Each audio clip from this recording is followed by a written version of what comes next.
Hello students. आज हम करेंगे class 10th artificial intelligence first pre board examination 2025 two 26 का क्वेश्चन पेपर। नाउ आप में से काफ़ी सारे बच्चों के एआई का pre board exam around the corner होएगा और कुछ बच्चों का तो हो भी जाएगा। तो इस सीरीज की मदद से जो भी आपके डाउट्स हैं और जो भी आपके क्वेश्चन है वो सारे सॉल्व हो जाएंगे और जिन बच्चों का पेपर हो गया उनको थोड़ा और सा पता चल जाएगा कि उन्होंने मिस्टेक्स क्या करी होगी या क्या चीज़ें सही करी होगी अपने पेपर में। ना ये इस वीडियो का इस सीरीज का पार्ट 2 है। हमने पार्ट 1 में पूरा का पूरा सेक्शन है ऑब्जेक्टिव टाइप क्वेश्चन करा था। ठीक है, तो अगर आपको पार्ट 1 देखना है तो आप उसे देख सकते हैं। आपके यहाँ पे स्क्रीन में एक आई आइकन भी आ रहेगा, उससे आप देख सकते हो उसको दबा के। ठीक है, तो अब हम करते हैं। ठीक है, ये पूरा सेक्शन ए है, ये और भी बड़ा है लेकिन अभी हम डायरेक्टली स्किप करते हैं कुछ पेजेस में और करते हैं section be subjective type questions. Section be subjective type questions. तो ये फर्स्ट है, इसका answer any three of the given 5 questions on employability skills. तो ये एम्प्लॉयबिलिटी स्किल्स टाइप क्वेश्चन है। सबसे पहले हमें यहाँ पे एनी थ्री आंसर करना है इन 5 में से।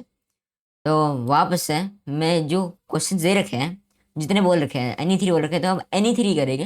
लेकिन मैं आपको बीच बीच में हिंट्स दूंगा, इससे थोड़ी अच्छी आपकी प्रैक्टिस पड़ेगी, आपको पता होगा कि इन क्वेश्चन को करना कैसे है। और जो मैं बाकी सारे क्वेश्चन में हिंट्स दूंगा आपको, आप उसे खुद भी सॉल्व कर सकते हैं, आपकी खुद की भी प्रैक्टिस हो सकती है। बाकी सब मैं कर ही रहा हूँ ये एनी थ्री। ठीक है, तो हम कौन से क्वेश्चन करेंगे? हम करेंगे what do you understand by verbal communication, mention any two benefits of working independently, और 10 define the term entrepreneurship। ठीक है, सबसे पहले हम ये 3 क्वेश्चन करेंगे एम्प्लॉयबिलिटी स्किल्स के बेसिस पे, जो बेस्ड है उन पे। सो फर्स्ट है 7th वाला, 7th क्वेश्चन कर रहे हैं हम पहले। What do you understand by verbal communication?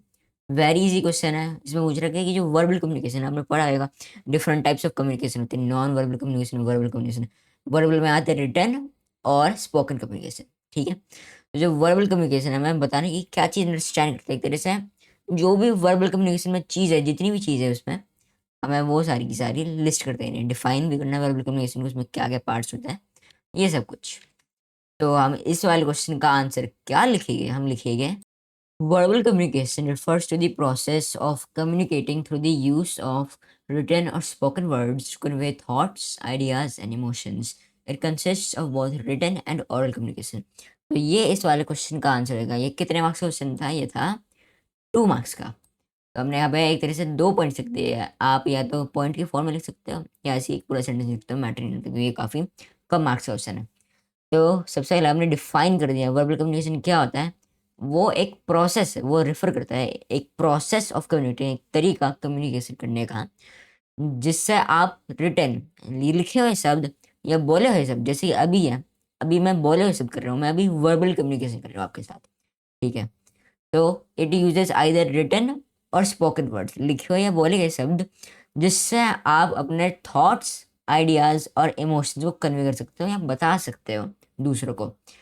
तो ये 2 चीज़ों को कंसिस्ट करता है। 2 चीज़ें, 2 टाइप ऑफ कम्युनिकेशन इसमें इंक्लूड होती है। वो होती है रिटन कम्युनिकेशन, जैसे मैंने आपको बताया, जब भी आप राइटिंग करते हो, लेटर्स भेजते हो, ईमेल्स भेजते हो, वो सब रिटन कम्युनिकेशन है। या जो ये क्वेश्चन पेपर है, ये भी एक तरीके से रिटन कम्युनिकेशन है। जो ये क्वेश्चन पेपर में सॉल्व कर रहा हूँ, ये पूरा का पूरा रिटन कम्युनिकेशन है, जो मैं आंसर पढ़ रहा हूँ।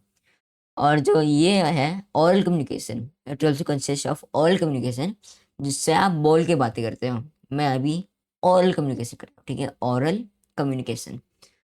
So that is verbal communication. Question 7 का आंसर ये है।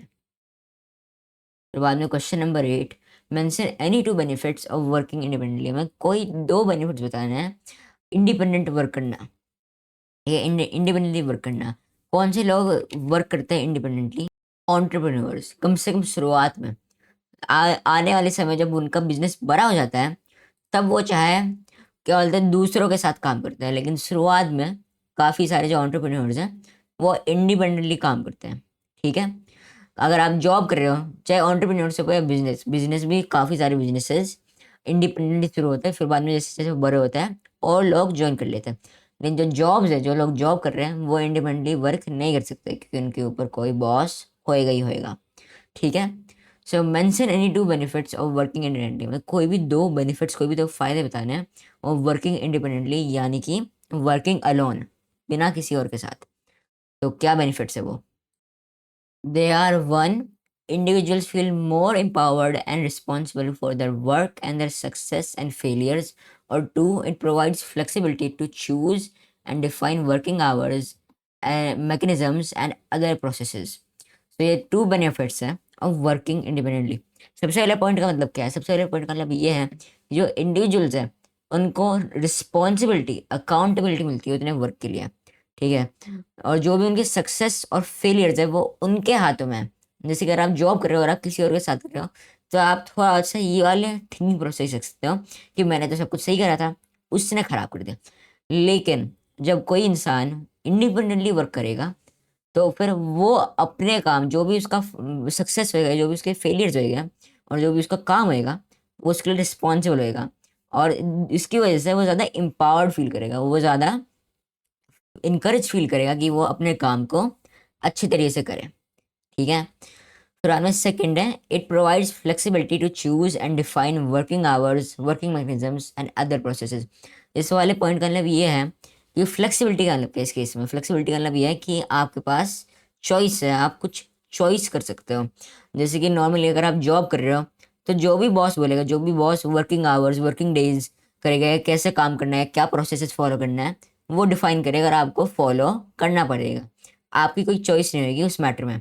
लेकिन अगर आप इंडिपेंडेंटली काम करोगे तो फिर आप चूज़ कर सकते हो डिफरेंट चीज़ें जो भी आपके बिजनेस या वर्क के पार्ट है, चाहे वो किस समय में वर्क करना है। आप चूज़ कर सकते हो, डिफाइन कर सकते हो कि वर्किंग आवर्स क्या है या कैसे तरीके से क्या क्या प्रोसेस होएंगे, कैसे ऐसे मैकेनिज्म्स होएंगे काम को करने में। ठीक है। So these are the two benefits of working independently. Number 10th है, डिफाइन द टर्म एंटरप्रेन्योरशिप। हमें यहाँ पे एक सिंपल चीज़, काफ़ी आसान क्वेश्चन है, एक बेसिक डेफिनेशन देनी है ऑफ एंटरप्रेन्योरशिप। तो क्या आएगा यहाँ पे? इसका आंसर क्या आएगा? इस वाले का आंसर होएगा, so entrepreneurship is the ability to develop, organise and run a new business while facing risks in order to make a profit and help the society at large. In simple terms, it is a business with great amounts of risk. तो यहाँ पे और हमने entrepreneurship को develop कर रखा है, वो एक एबिलिटी है जिससे आप एक बिजनेस को डेवलप कर सकते हैं, शुरू कर सकते हो, ऑर्गेनाइज कर सकते हो। ऑर्गेनाइज यानी कि जो भी उसमें नेसेसरी प्रोसेस स्टेप्स होएंगे वो सब कर देना, सब कुछ को स्टार्ट कर देना और रन करना एक नए बिजनेस को। यहाँ पे न्यू बिजनेस का मतलब ये भी होता है कि इसमें जो आइडियाज़ हैं वो डिफरेंट है। डिफरेंट का मतलब क्या? डिफरेंट ये नहीं कि वो इंटायरली बिल्कुल अलग ही आइडिया है। एग्जाम्पल लेते हैं ओला का। ओला जो है वो भी एक टैक्सी कंपनी है, बस डिफरेंस ये है बाकी सारे टैक्सी कंपैरिजन में कि उसको आप बुला सकते हो। ठीक है। आप एक टैक्सी की बुकिंग कर सकते हो एट होम या क्या बोलते स्ट्रीट में, किसी भी जगह। तो वो एक तरह से एक एग्जिस्टिंग बिजनेस है जिसमें एक नया आइडिया डेवलप कर रखा है। ठीक है। तो न्यू बिजनेस का मतलब इस केस में ये होएगा जिसमें आप रिस्क को फेस करते हो in order to make a profit and help the society at large. ठीक है। जो एंटरप्रेन्योरशिप होता है उसमें जो ये नया बिजनेस होता है ये रिस्क फेस करता है, लेकिन इसके साथ साथ ये प्रॉफिट भी बनाता है और सोसाइटी को एट लार्ज भी हेल्प करता है। काफ़ी सारे एंटरप्रेन्योर्स हैं जिनका काम बस प्रॉफिट बनाना नहीं है, लेकिन उसके साथ साथ सोसाइटी की मदद करना है। ठीक है। तो सिंपल टर्म्स में फिर हमने एक सिंपल कंक्लूजन दे रखा है, it is a business with greater amount of risk. ना आप सोच रहे होंगे कि एंटरप्रेन्योरशिप करने का फ़ायदा ही क्या अगर वो ग्रेटर अमाउंट ऑफ रिस्क है? Well, greater amount of risk सबसे पहले इसलिए है कि वो जनरली एक न्यूअर आइडिया होता है। ठीक है। एक जो एंटरप्राइज होता है, जो एक एंटरप्रेन्योरशिप से एक बिजनेस बना है उसको हम एक एंटरप्राइज बोलते हैं। जो एक एंटरप्राइज होता है उसमें एक न्यूअर आइडिया होता है, इसलिए वो ज़्यादा रिस्क लेता है क्योंकि जो नेसेसरी नहीं कि जो न्यू आइडिया जो आपने निकाला है वो हमेशा चले, लेकिन ग्रेटर अमाउंट ऑफ रिस्क के साथ ग्रेटर अमाउंट ऑफ प्रॉफिट भी मिल सकता है। इसलिए लोग एंटरप्रेन्योर्स बनते हैं और एक एंटरप्राइज को शुरू करते हैं। ठीक है। फिर क्वेश्चन 11, ये कौन सा है? ये है एआई वाले क्वेश्चंस। क्या बोल रखा है यहाँ पे? Answer any 4 out of the given 6 questions in 20 to 30 words each. ये भी 2 मार्क्स क्वेश्चन है। तो सबसे पहले differentiate between machine learning and deep learning. ML और डीएल के बीच में मैं डिफरेंस बताना है। तो इसका आंसर होएगा, सो फर्स्ट पॉइंट है, machine learning is a subset of AI, artificial intelligence, that provides N AI system with the ability to learn from past experiences and improve accordingly without the need for someone to program those changes themselves. जबकि जो deep learning है, DL, it is a subset of machine learning that uses artificial neural networks, ANNs, with multiple layers to learn from and make predictions based on large amounts of data. It mimics the human brain structure closely. ठीक है, तो first point का मतलब क्या है? First point का मतलब ये है कि जो मशीन लर्निंग वो एक सबसेट है, मतलब जो एआई है उसके अंदर एक सब कैटेगरी है। आगे आने वाले समय में, आगे वाले क्वेश्चन में एक क्वेश्चन आएगा इसमें आपको डायग्राम बनाना होगा, उससे आपको ज़्यादा आसानी से एक्सप्लेन हो जाएगा। ये जो मशीन लर्निंग है वो एक सबसेट है एआई का, एक सब कैटेगरी है, जिसकी मदद से एक एआई सिस्टम, जो भी एक एआई एप्लीकेशन आपने बनाई है, उससे उसको एक एबिलिटी मिल जाती है जिससे वो अपने पास्ट एक्सपीरियंसेस से लर्न कर सकता है। जैसे हम इंसान है, जो भी हमारी पास्ट मेमोरीज है हम उसकी मदद से लर्न कर सकते हैं। वैसे जो ये एआई है, ये मशीन लर्निंग, ये एआई को भी ये एबिलिटी प्रोवाइड करता है और उस पास्ट एक्सपीरियंस के बेसिस में वो अकॉर्डिंगली इम्प्रूव कर लेता है। जैसे कि जब जैसे हम इंसान हैं, बोल देते हैं हम मैथ्स के क्वेश्चन कर रहे हैं, तो अगर हम करेंगे शुरुआत में उस ट्रिग्नोमेट्री करते बोलते हम सबसे पहले हम ट्रिग्नोमेट्री पहली बार कर रहे हैं, तो हमें पहले तो कुछ भी नहीं आएगा, हमें कुछ समझ नहीं आएगा, ठीक है। फिर बाद में हमारे सारे के सारे आंसर गलत हो गए, फिर हमें जो हमारा टीचर है वो हमें वो सिखाएगा कि कैसे करोगे आप ट्रिग्नोमेट्री क्वेश्चन, तो हम समझेंगे उसको, फिर बाद में हम खुद क्वेश्चन करेंगे और वो एक तरह से हमारी मेमोरी बन जाएगी, एक पास्ट एक्सपीरियंस बनेगा। और उसके अकॉर्डिंग जो क्वेश्चंस जो आपने टीचर ने कराए नहीं थे, हम उनको भी कर पाएंगे, हम अपने पास्ट मेमोरीज के अकॉर्डिंग, ठीक है।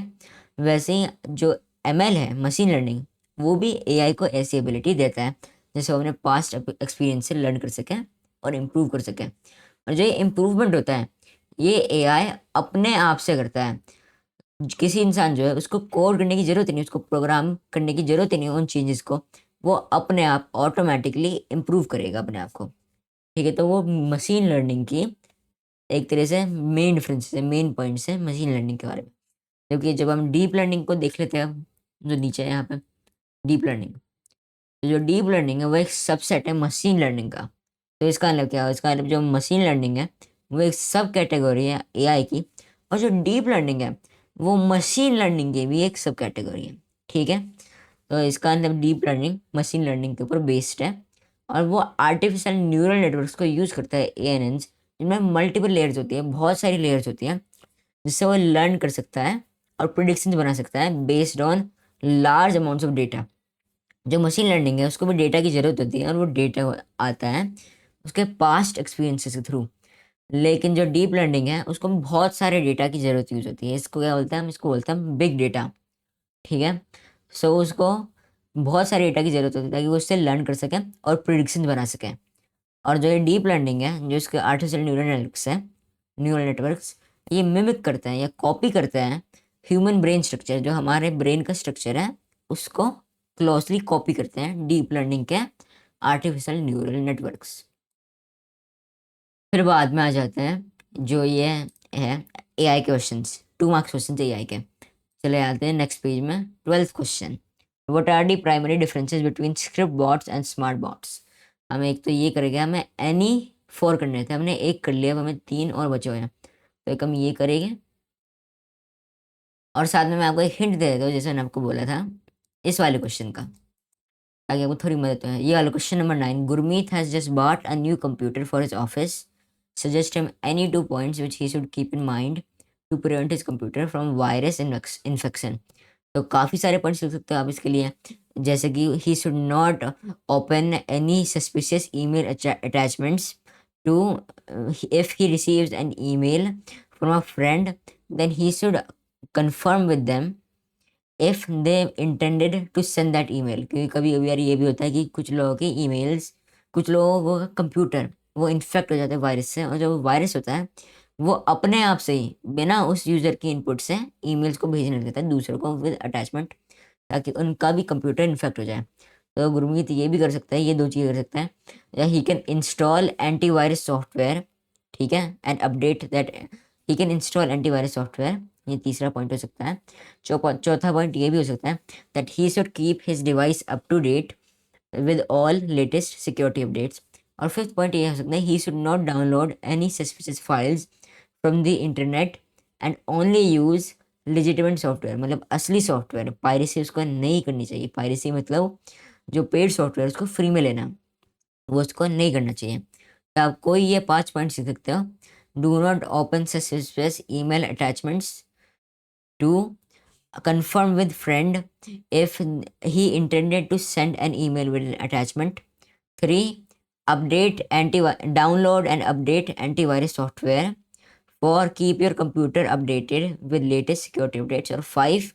Do not install any suspicious files from the internet and only use legitimate software. ठीक है, तो इस क्वेश्चन 9 से आप खुद जान सकते हो आपको कौन से पॉइंट सीखने आएंगे। बाकी सब जो क्वेश्चन 6 है, how does meditation help in managing stress, ये आप अपने आप से कर लेना। ठीक है, फिर वापस से हम करेंगे इसमें question number 12, what are primary difference between script bot and smart bot, के साथ साथ what role does data play in AI based application, name any two source of online data. और 16 differentiate between grey scale and RGB images. RGB का मतलब red green blue, जिनमें ये तीनों colours और जो भी इन कलर्स के मिक्सिंग से बनता है उन वाली इमेजेस। और ग्रे स्केल जो ग्रे ग्रे कलर्स होता है, बस ब्लैक एंड वाइट और उनके बीच में ग्रे कलर्स। ठीक है, हम इनको करेंगे। So question 12, what are the primary differences between script bots and smart bots. तो चले ये करते हैं। तो ये रहे डिफरेंसेस स्क्रिप्ट बॉट और स्मार्ट बॉट के बीच में। सबसे पहले स्क्रिप्ट बॉट्स के पॉइंट्स को पढ़ते हैं।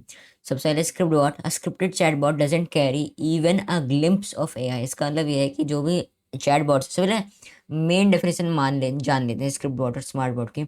जो स्क्रिप्ट बॉट्स होता है वो कोडिंग से बनता है, उनमें बस कोड लिखा होता है, लेकिन उसमें एआई का बिल्कुल भी यूज़ नहीं होता। उसमें मशीन लर्निंग, जैसे मैंने आपको बताया, वो अपने पास्ट एक्सपीरियंसेस से लर्न कर सकता है। या एनएलपी, जिससे वो आपकी जो लैंग्वेज है, नेचुरल लैंग्वेज प्रोसेसिंग, जो भी आपने शब्द लिखा है उसको अंडरस्टैंड कर सकते हैं। इनमें ये एबिलिटीज नहीं होती। जो ये स्क्रिप्ट बॉट्स होता है, ये प्री डिफाइंड कोड से चलता है, मतलब कोड में लिखा होता है कि क्या क्वेश्चन में, कौन सी क्वेरी में कौन सा रिस्पॉन्स होना चाहिए, ऐसे चलता है। ठीक है, इफ स्टेटमेंट से चलता है। अगर आपने पाइथन में कोडिंग करेंगे तो हम तो इफ स्टेटमेंट। तो अगर if this question then this response, basic तरीका है इनको समझने का। जबकि जो स्मार्ट बॉट्स होता है वो एआई को यूटिलाइज करते हैं। Smart bots, most chat bots होते हैं, जितने भी आप चैट बॉट्स देखते हो ऑनलाइन इंटरनेट में, ज़्यादातर स्मार्ट बॉट्स होते हैं। जो स्क्रिप्ट बॉट्स थे वो पुराने टाइम में चलते थे, जब एआई इतना भी एडवांस नहीं हुआ था। तो स्मार्ट बॉट्स एआई को यूटिलाइज करते हैं और वो वेरियस टेक्नोलॉजीज यूज़ करते हैं, जैसे कि एमएल, जो मैंने आपको बताते हैं मशीन लर्निंग, और एनएलपी, नेचुरल लैंग्वेज प्रोसेसिंग, और उसके बेसिस में वो आपको रिस्पॉन्स देता है। ठीक है, नाउ हमने बेसिक डिफरेंस की समझ ली, अब हम डिफरेंसेस को देख सकते हैं। सो सबसे पहले scripted chatbot doesn't carry even a glimpse of AI. इसमें एक स्क्रिप्ट बॉट में थोड़ा सा भी एआई, 1% एआई का यूज़ भी नहीं होता।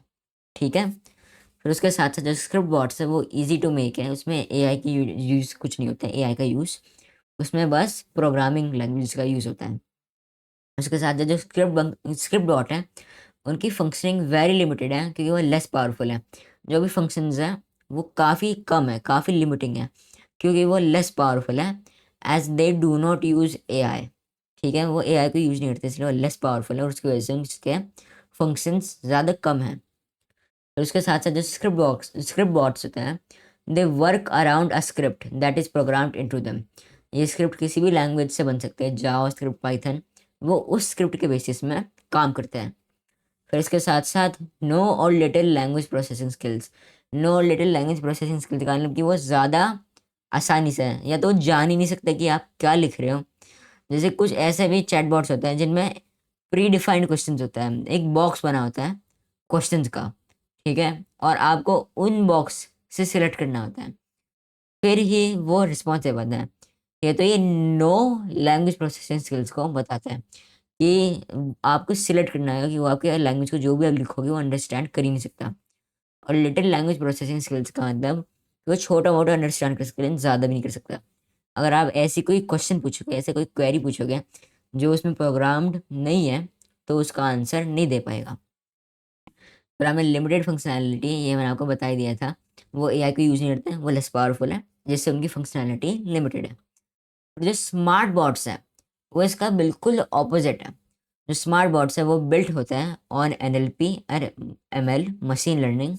जो स्मार्ट बॉट्स है वो ज़्यादा डिफ़िकल्ट होता है मेक करने के लिए, बिकॉज दे यूज़ एआई, और एआई अभी काफ़ी वैसी टाइप की फील्ड है, हार्ड फील्ड है, ज़्यादा लोग नहीं जानते एआई को प्रोग्राम कैसे करें। फिर उसके साथ साथ स्मार्ट बॉट्स जो है वो फ्लेक्सिबल भी और पावरफुल भी है।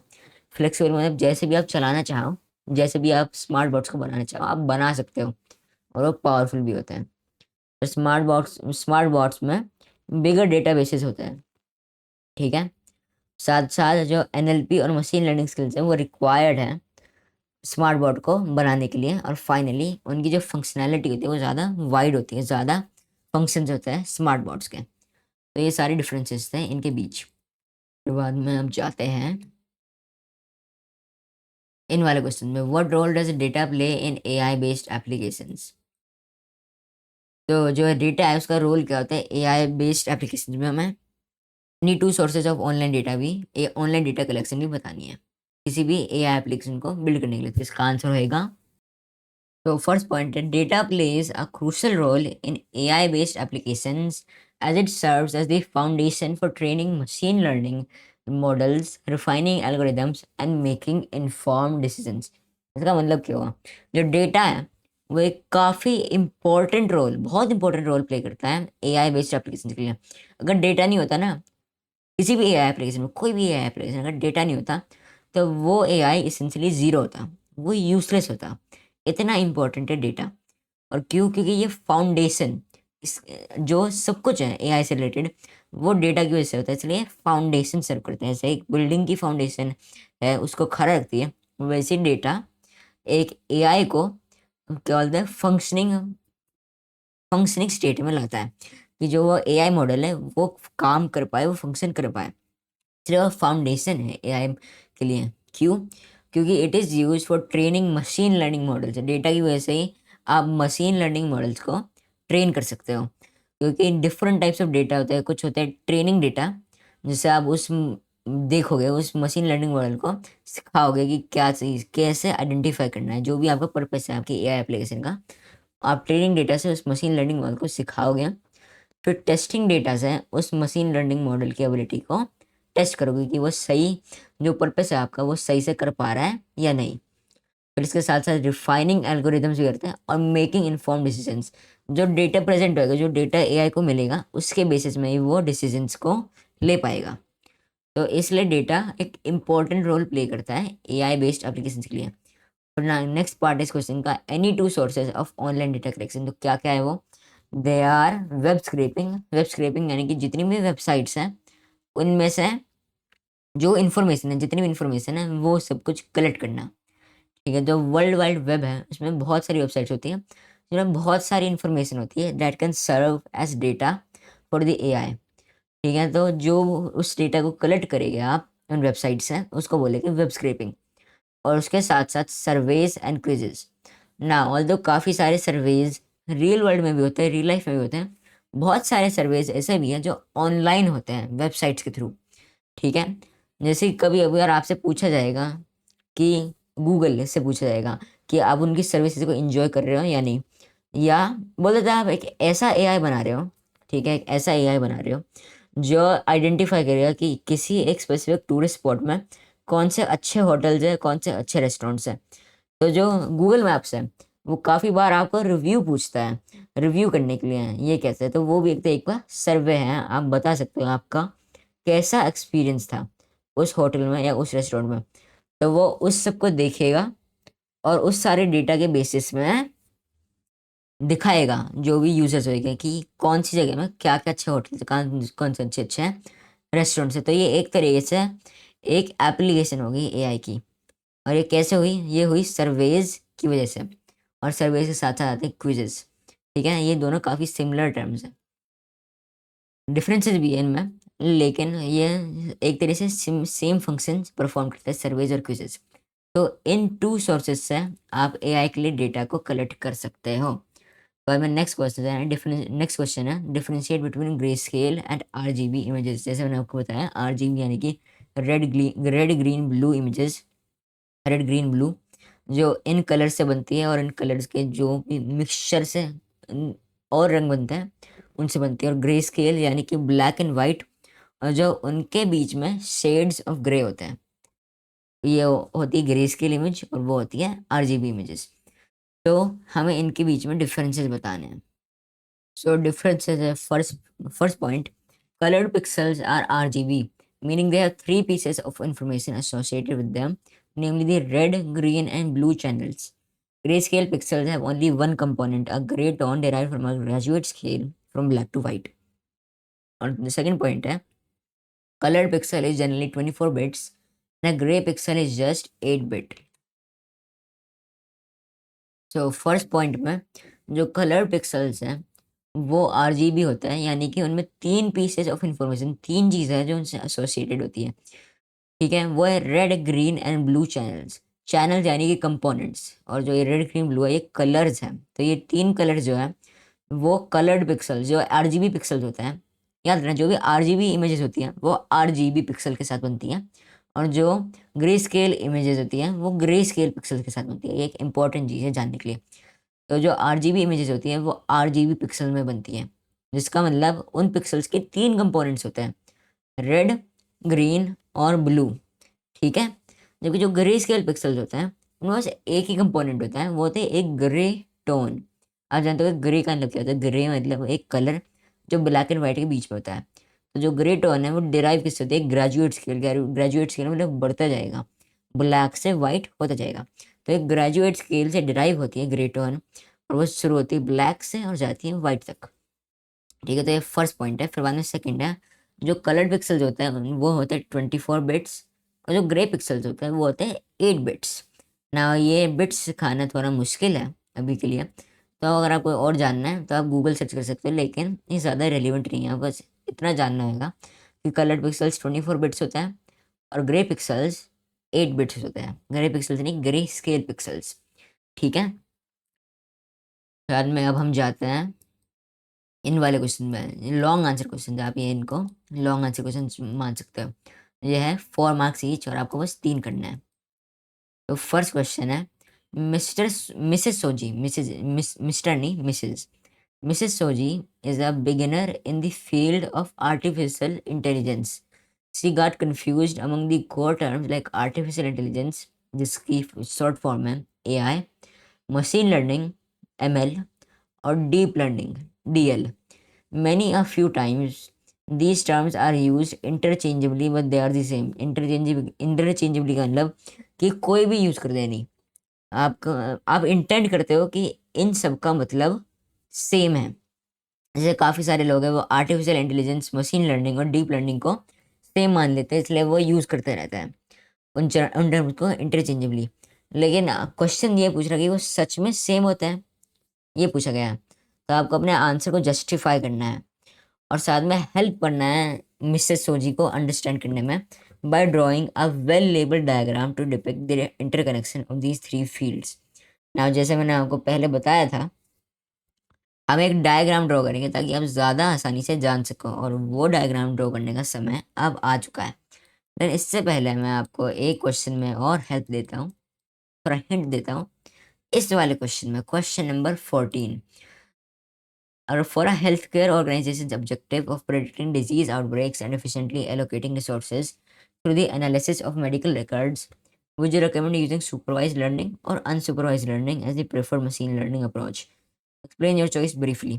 तो आप बोलना, आप अपनी तरफ से लिखोगे, मैं सब कुछ जनरल बता रहा हूँ, एक जनरल ब्रेक डाउन दे रहा हूँ क्या क्या लिखना है।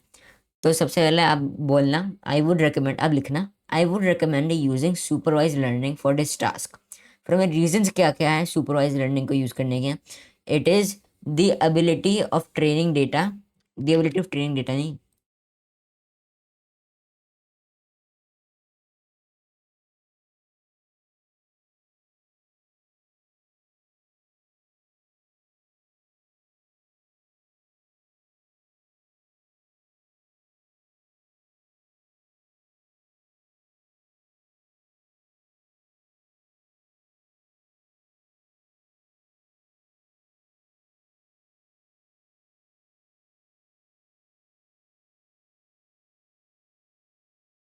लेबल डेटा, ठीक है, लेबल्ड डेटा, उसकी अवेलेबिलिटी, लेबल डेटा की अवेलेबिलिटी, ट्रेनिंग डेटा नहीं, लेबल डेटा की। जो लेबल डेटा होता है उससे आप आसानी से, जो एक हॉस्पिटल है उसमें मेडिकल रिकॉर्ड बहुत सारे होंगे, बहुत सारे टाइप का डेटा होगा, तो जो मेडिकल रिकॉर्ड्स है वो काफ़ी मददगार हो सकता है इन चीज़ों में, ठीक है, मेडिकल रिकॉर्ड्स। क्योंकि जो हेल्थ केयर ऑर्गेनाइजेशन है, एक हॉस्पिटल मान लो, उनमें बहुत सारे मेडिकल रिकॉर्ड्स होंगे, बहुत सारा लेबल डेटा आएगा, ठीक है। तो उस लेबल डेटा का यूज़ करना इस केस में काफ़ी एफिशिएंट चीज़ मानी जाएगी, ठीक है। इसलिए सबसे पहला रीज़न ये है लेबल डेटा, और सेकंड रीज़न ये है कि सेकंड रीज़न ये है कि जो प्रिडिक्टिव मॉडलिंग होती है, जो सुपरवाइज लर्निंग है, वो प्रिडिक्शन करने के लिए ज़्यादा इफेक्टिव होता है।